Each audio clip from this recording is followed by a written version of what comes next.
After my parents' death, I moved into the house I inherited from them, valued at $120 million. One day, my greedy mother-in-law, along with my sister-in-law and brother-in-law, stormed into my home. They forcefully entered and showed me documents regarding my inherited property. I was shocked to see the documents and refused to comply with their demands. My mother-in-law slapped me across the face and ordered my sister-in-law and brother-in-law to throw out all my belongings. My greedy husband stood with them, offering no support. I fell to myself on the street, but I decided to seek revenge. I gave them a shocking surprise. They were all on their knees. My name is Rachel, and this is the story of how I lost everything I thought I cherished and how, against all odds, I found my way back to myself. I'm 35 years old, a graphic designer living in Austin, Texas, and I recently faced a betrayal that shook the very foundations of my life. After my parents passed away, they left me their magnificent mansion, a sprawling estate valued at $120 million. I could hardly believe my luck. This wasn't just a house, it was a piece of my childhood, filled with memories of family gatherings and laughter. My husband, David, and I decided to move in, hoping to create our future there. David was 37, a software developer with a steady job. We believed that the house would be the perfect setting to start a family and build our lives together. I dreamed of painting the walls, decorating the rooms, and filling the halls with the sounds of children playing.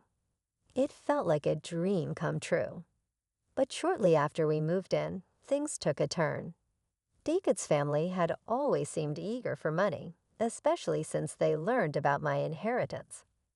At first, I didn't think much of it. I believed family was important, and I wanted to share my good fortune with them. However, their curiosity quickly transformed into something darker.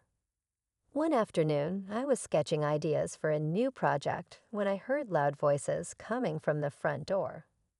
I looked up to see David's mother, Linda, barging in with my sister-in-law, Emily, and brother-in-law, Mark.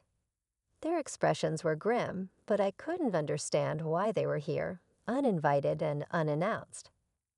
"Rachel, we need to talk," Linda said sharply, her tone leaving no room for discussion. "What's going on?" I asked, feeling uneasy. "We've got some documents here that you need to see," Emily added, a smug smile creeping onto her lips. My heart sank as I took the papers from them. They were fake, poorly crafted attempts to claim ownership of my home. I felt the color drain from my face as the reality of what they were trying to do hit me. "What is this?" I demanded, my voice trembling. "You can't just claim this house as yours." "Oh, but we can," Mark chimed in, crossing his arms. "According to these documents, this mansion belongs to David's family now. It's time for you to vacate the property." I looked at David, hoping he would stand up for me, but he just stood there, arms folded, his expression blank. "David, please say something," I pleaded, but he remained silent, a stone wall of indifference. "Rachel, this is for the best," Linda said, her voice dripping with false sympathy. "You'll be happier with us making the decisions. You don't need this burden." I felt a surge of anger. This is my home. I'm not leaving. I won't let you take it from me. That's when Linda's expression darkened. In a fit of rage, she lunged at me and slapped me across the face. I staggered back, shocked. My heart raced as I struggled to comprehend what had just happened. "Are you really going to stand there and let her speak to us like that?" Emily shouted at David, her face twisted in anger. Mark, emboldened, began to grab my belongings, my sketches, my personal items, and toss them out of the house. "You heard Mom. Get out," he yelled. I felt utterly powerless as my life was being thrown away before my eyes. "David," I cried out, desperation creeping into my voice. Please help me." But instead of stepping in, David remained frozen, as if paralyzed by his family's aggression. His silence cut deeper than any blow. I felt a mix of anger and heartbreak as I realized he was siding with them. "Enough," I shouted, my voice echoing in the chaos. "Get out of my house. You have no right to do this." Linda stepped closer, her presence oppressive. "You think you can just keep all this for yourself? This belongs to us now. You're just a guest in your own house." As the reality of the situation sunk in, I felt the walls closing in on me. I could hardly breathe. The place I had called home was being stripped away, piece by piece. "Rachel, this isn't worth it," David finally spoke, lacking conviction. "Let's just talk about this later." "Talk about what?" "You're letting them bully me into leaving my home." I snapped, feeling a wave of betrayal wash over me. It felt like I was losing everything: the house, my dreams, and even my husband. The confrontation escalated. Linda grabbed my arm, and I jerked away, furious. "Don't you dare touch me," I yelled, feeling the weight of their greed crashing down on me. In that moment, I knew I had to stand my ground.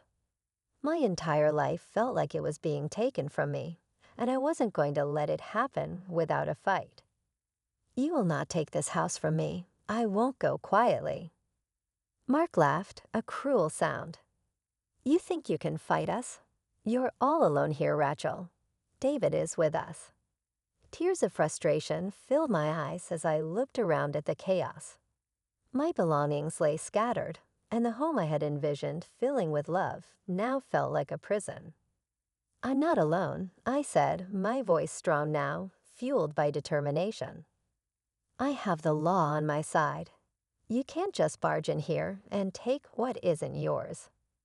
Linda stepped back, her smug demeanor faltering for the first time. "You really think you can do this? You'll regret it, Rachel."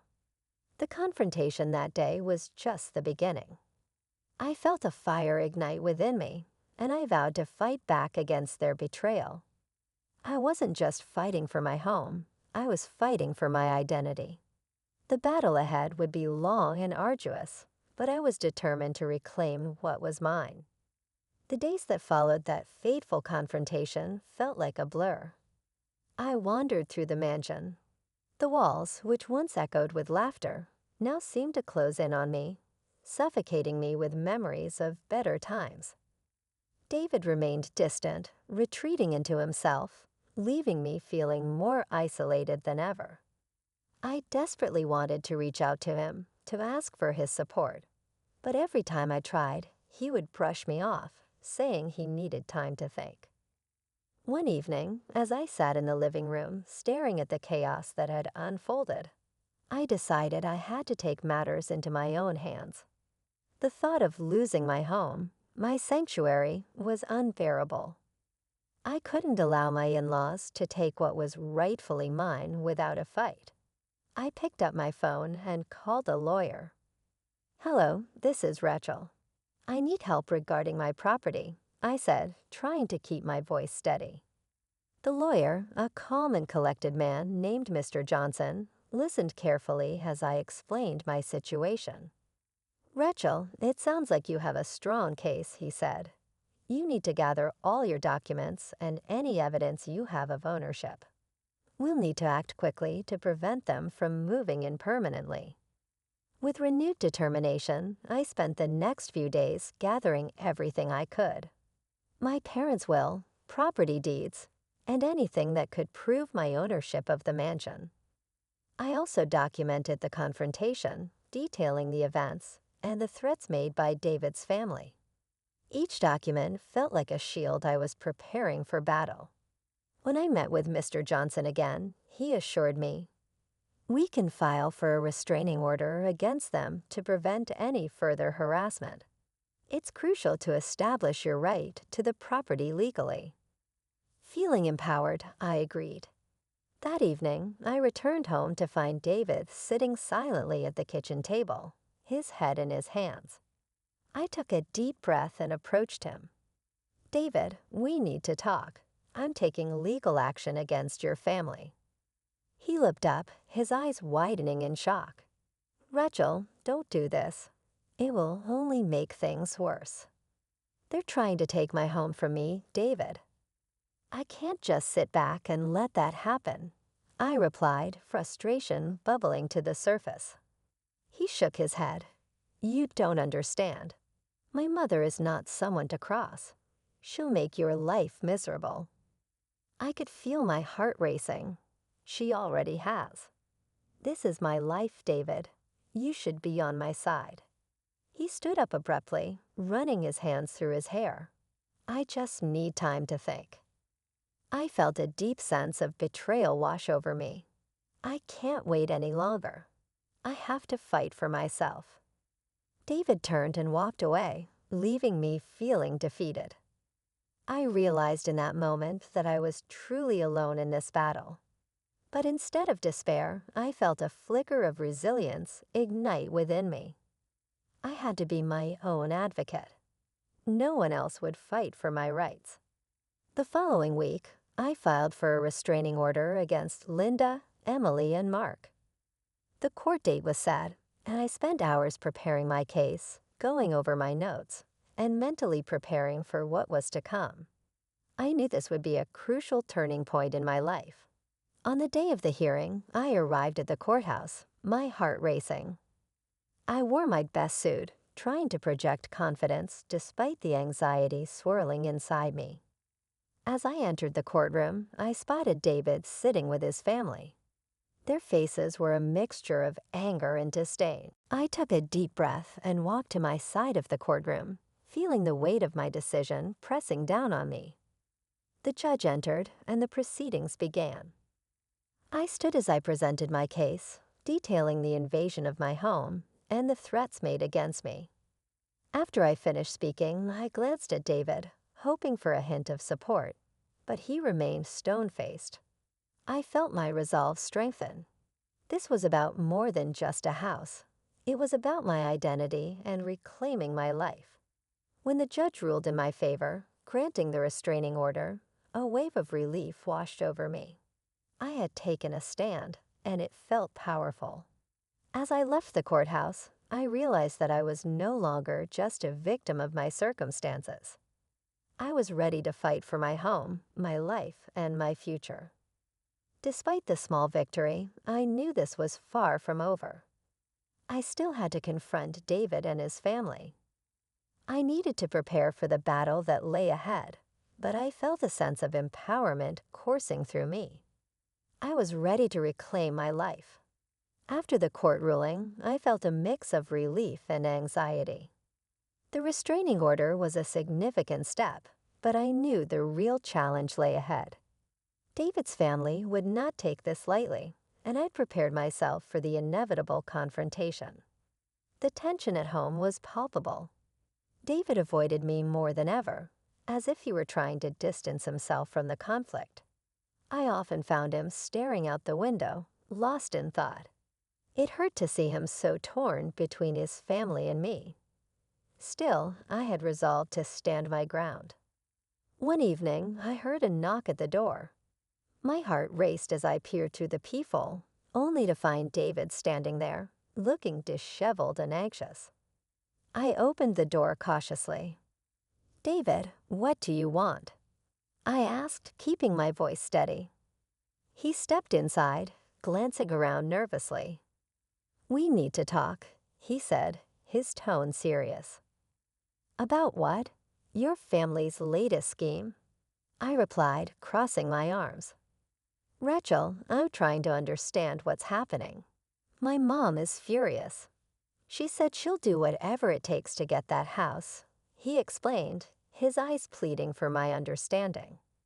I took a deep breath, trying to keep my composure. "David, this is my home. I'm not going to let them take it from me. You need to stand with me, not them." "I don't know if I can do that," he admitted, his voice trembling. "You don't know what she's capable of." "Then why did you marry me?" I shot back, feeling the anger rise within me. "I thought we were a team. I thought you loved me." He hung his head, clearly conflicted. "I do love you, Rachel, but family is everything to me. I can't just turn my back on them." In that moment, I felt a sharp pang of betrayal. "So you'll choose them over me after everything that's happened?" Before he could respond, I heard a loud crash outside. We rushed to the window and saw Linda, Emily, and Mark standing on the front lawn, angrily confronting a group of movers. My heart sank as I realized they were trying to move their things into my home, disregarding the restraining order completely. "David, they're breaking the law." I yelled, my heart racing. "We need to call the police." "No, don't do that," he shouted, panic in his voice. "It'll only make things worse." "Worse than this," I demanded incredulously. "They're trying to take over my house." As I reached for my phone, David grabbed my arm. His grip was firm but desperate. "Please, Rachel, just give me a moment to talk to them." I was torn. On one hand, I wanted to let David handle it. On the other, I was done waiting. No more talking, David. This ends now. I dialed 911, my heart pounding as I explained the situation. The operator assured me that help was on the way. As I hung up, I turned to see David's family still arguing with the movers, their faces flushed with anger. I felt a surge of adrenaline. "You are not welcome here," I shouted from the porch. "Get off my property." Linda turned to me, her eyes blazing with fury. "You think you can just kick us out? This is our home too." She spat, her voice dripping with disdain. Just then, the sound of sirens filled the air, and I felt a mix of relief and fear. I was finally taking a stand, but I couldn't shake the feeling that this confrontation could turn violent. As the police arrived, I stepped forward, ready to explain everything. David, however, remained silent, standing apart from his family, torn between loyalty and love. "Officers, they're violating a restraining order," I said, pointing to my in-laws. "They're trying to take over my home." The officers moved in, assessing the situation. I could see the frustration on their faces as they dealt with the chaos unfolding before them. "Ma'am, do you have documentation for the restraining order?" one of the officers asked. I nodded and quickly retrieved the papers from inside the house. As I handed them over, I caught a glimpse of David's face, a mix of regret and worry. I knew this was a turning point, not just for me, but for our relationship as well. As the officers spoke with Linda and the others, I felt a wave of empowerment wash over me. I was reclaiming my space, and no one could take that away from me again. The tension in the air was thick as the police spoke with my in-laws. I stood to the side, my heart racing, waiting for the outcome. I felt a mix of fear and determination. This moment was crucial, not just for my home, but for my future. As the officers took statements from everyone involved, I noticed David watching me with a conflicted expression.